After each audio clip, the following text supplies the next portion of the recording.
오늘도 기도하기 위해 또 이 밤에 또 이 자리에 함께 나온 여러분들을 주님의 이름으로 축복합니다. 우리 좌우에 계신 분들에게 이렇게 인사해 볼까요? 잘 되고 있습니다. 인사하겠습니다. 잘 되고 있습니다. 다시 한 번 더 인사하겠습니다. 기도하면 더 잘 됩니다. 기도하면 더 잘 됩니다. 아멘. 우리에게 소망이 있는 것은 하나님이 살아계시고 또 그 하나님이 나의 아버지시라는 것입니다. 아멘. 그 소망 가지고 이 땅 가운데 살아갈 때에 살아계신 하나님과 동행하며 하나님의 자녀의 권세를 누리며 나아가는 귀하고 복된 삶이 되시기를 주님의 이름으로 축복합니다. 오늘 우리가 함께 읽은 사무엘상 17장에는 세 명의 사람이 나옵니다. 이 세 명의 사람은 세 가지의 부류의 사람으로 볼 수 있는데요. 오늘 이 말씀을 통하여서 어떤 사람이 거인이고 또 어떤 사람이 하나님이 찾으시는 사람인지를 함께 은혜를 나누겠습니다.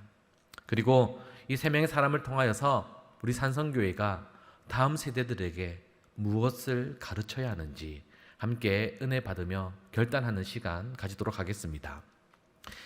사무엘상 17장에는 세 명의 인물이 나옵니다.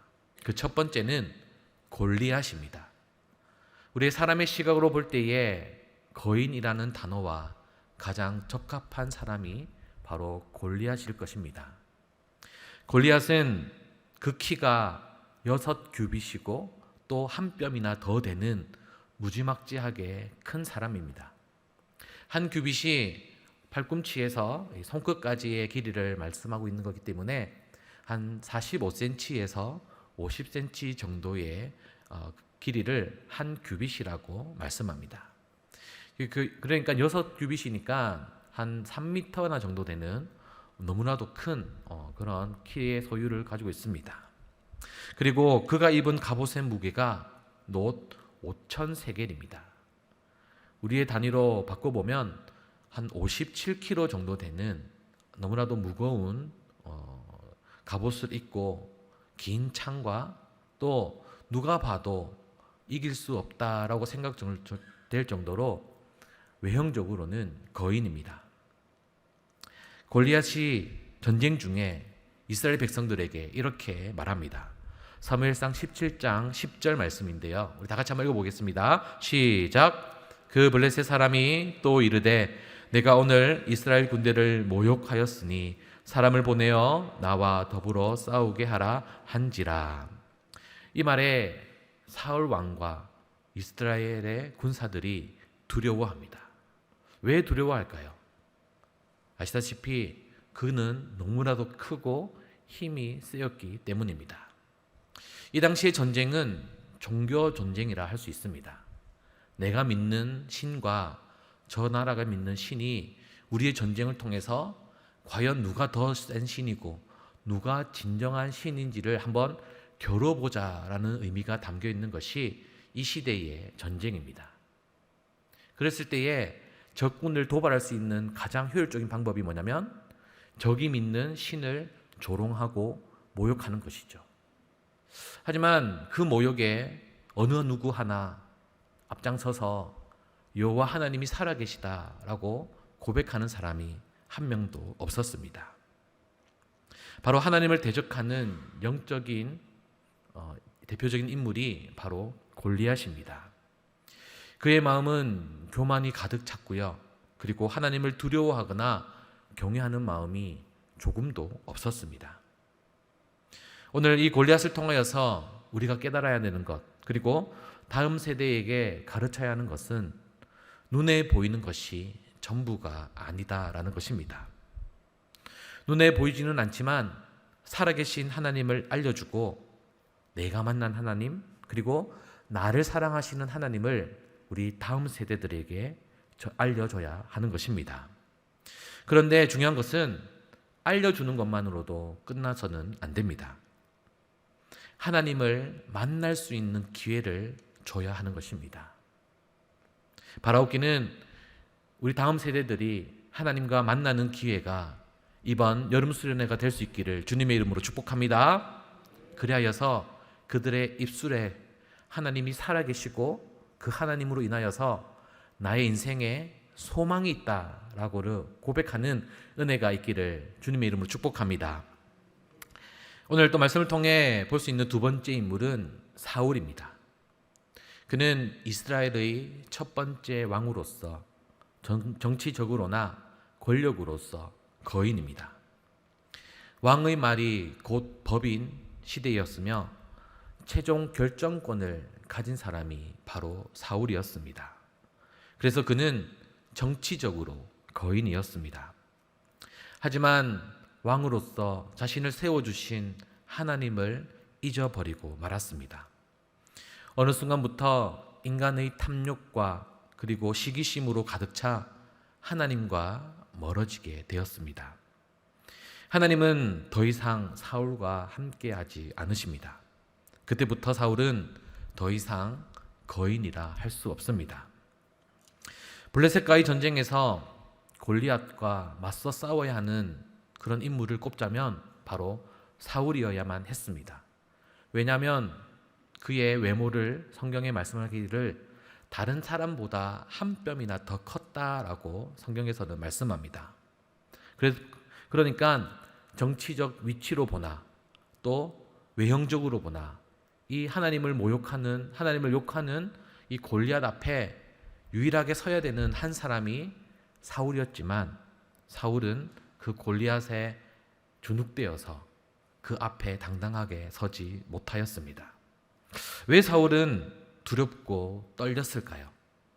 그 이유는 여호와의 영이 사울에게서 떠났기 때문입니다. 이제 더 이상 하나님이 함께하지 않으시는 사울은 하나님이 원하시는 진정한 거인의 모습이 아니었습니다. 사울을 통해 우리는 다음 세대들에게 하나님 외에는 다른 어떤 것도 다 헛것이며 의지할 대상이 아니라는 것을 가르쳐야 합니다. 그러면 이것을 어떻게 가르쳐야 할까요? 바로 삶으로 그들에게 보여주는 것입니다. 어려움이 닥치고 고난이 있을 때에 어떻게 극복하고 어떻게 기도하고 어떻게 하나님 앞에 무릎 꿇는지를 보여줌으로써 다음 세대들에게 성경에만 나오는 하나님이 아니라 지금 우리의 부모와 함께 하시고 우리 선생님과 함께 하고 또 우리 교육자들분들과 우리 목사님들과 전도사님들과 함께하는 하나님을 보여주는 것이 진정한 가르침이라 할 수 있습니다. 바라옵기는 이번 수련회가 우리의 다음 세대들이 내가 만난 하나님이 내가 가르침을 받았던 또 나에게 알려주셨던 그 하나님과 동일하구나라는 것을 깨닫는 그런 은혜가 있기를 주님의 이름으로 축복합니다. 아멘. 세 번째 사람은 다윗입니다. 다윗은 골리앗처럼 육체적인 거인이 아닙니다. 그리고 사울처럼 정치적으로도 거인이 아니었습니다. 그러나 다윗은 영적인 거인이었습니다. 다윗은 이새의 막내 아들로서 너무 어려서 전쟁에 나갈 수가 없었습니다. 그래서 형들 이제 3명이 전쟁에 나가 있었는데 막내 아들이었던 순번을 따져보니까 적어도 10살에서 12살이었던 다윗을 볼 수 있습니다. 그런데 전쟁에 나아가니까 골리앗이 너무나도 큰 목소리로 여호와 하나님을 모욕하고 하나님의 살아계심을 부정하고 있는 것을 듣게 되었습니다. 이런 다윗이 어떻게 골리앗 앞에 설 수 있었을까요? 바로 하나님을 누구보다 사랑했기 때문에 그 앞에 당당하게 설 수 있었습니다. 하나님을 가장 사랑하는데 내가 사랑하는 그 사람을, 그 하나님을 모욕하는 골리앗을 보고 그와 싸우러 나간 것입니다. 이런 다윗의 마음을 우리가 잘 알고 있는데 사무엘상 17장 중에 이 말씀을 읽다 보니까 뭔가 의문이 되는 말씀 구절이 있습니다. 그 말씀 구절은 40절인데요. 오늘 사무엘상 17장 40절 말씀 우리 함께 읽습니다. 시작. 손에 막대기를 가지고 자기 목자의 제구 곧 주머니에 넣고 손에 물매를 가지고 블레셋 사람에게로 나아가니라. 아멘. 여러분, 이 말씀 중에 무엇이 조금 이상합니까? 바로 다윗이 골리앗과 싸우기 위해서 돌을 몇 개 가지고 갔죠? 네, 돌이 5개, 네, 5개입니다. 여러분, 이 골리앗과 싸우는데 왜 5개가 필요했을까요? 이 5번 중에 한 번은 맞추겠지 하는 그런 확률에 의해서 5개를 가졌을까요? 이 말씀을 좀 은혜롭게 이해하기 위해서는 이 당시의 전쟁의 방법과 또 블레셋이라는 나라를 이해를 해야 됩니다.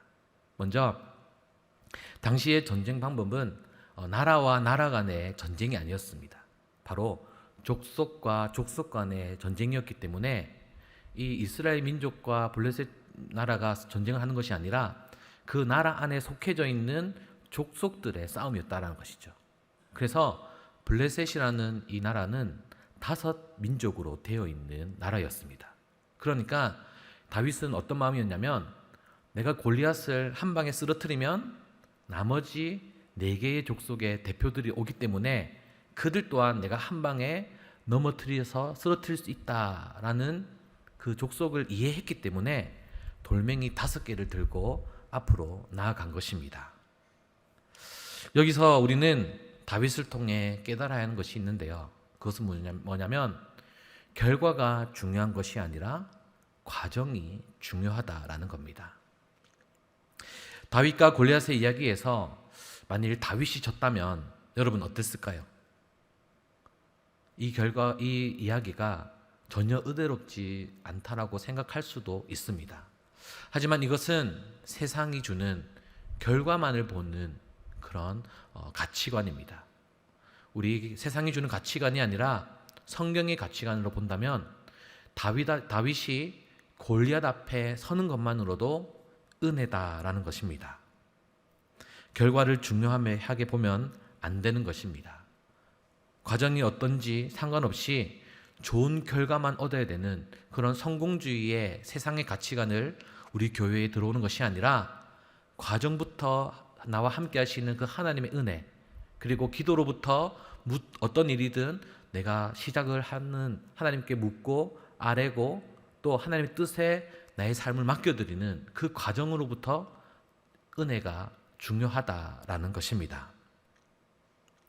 이것을 우리가 다음 세대들에게 가르쳐야 하는 것입니다.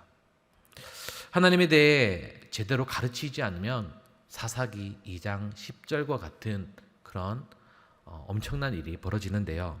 이 말씀에서 나오는 다음 세대들의 특징이 어떤 것이 있는지 오늘 말씀 함께 읽겠습니다. 10절입니다. 함께 읽습니다. 시작. 그 세대의 사람도 다 그 조상들에게로 돌아갔고 그 후에 일어난 다른 세대는 여호와를 알지 못하며 여호와께서 이스라엘을 위하여 행하신 일도 알지 못하였더라. 여기서 다음 세대를 다른 세대라고 그렇게 성경은 말씀하고 있습니다. 그러면 왜 가나안 땅에 들어간 이스라엘의 다음 세대들이 다른 세대가 되었을까요? 그 이유는 더 이상 그들에게 여호와 하나님이 필요하지 않았기 때문이고 또 다른 것들이 그들의 눈에 들어왔기 때문입니다.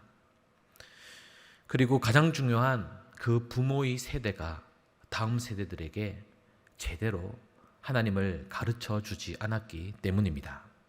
사랑하는 여러분, 오늘 우리는 여름 사역을 위해 함께 기도회로 모였습니다. 이번 여름 사역을 준비하면서 우리의 목적이 분명해야 할 것입니다. 바로 여호와 하나님을 똑바로 전하는 것, 그리고 여호와 하나님을 다음 세대들과 만나게 하는 것. 이번 수련회에 이런 은혜가 각 부서의 수련회 시간에 있기를 주님의 이름으로 축복합니다. 그래서 다음 세대 아이들에게 그 입수례를 통하여서 이런 고백이 나왔으면 좋겠습니다. 하나님은 산성교회를 지금까지 지키시고 보호하시는 분이시다.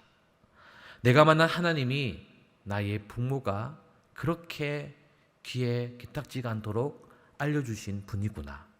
그리고 내가 만난 하나님이 교회 학교를 통하여서 들었던 그 하나님이 내가 드디어 만났구나라는 것을 깨닫게 해주는 시간이 되기를 소망합니다.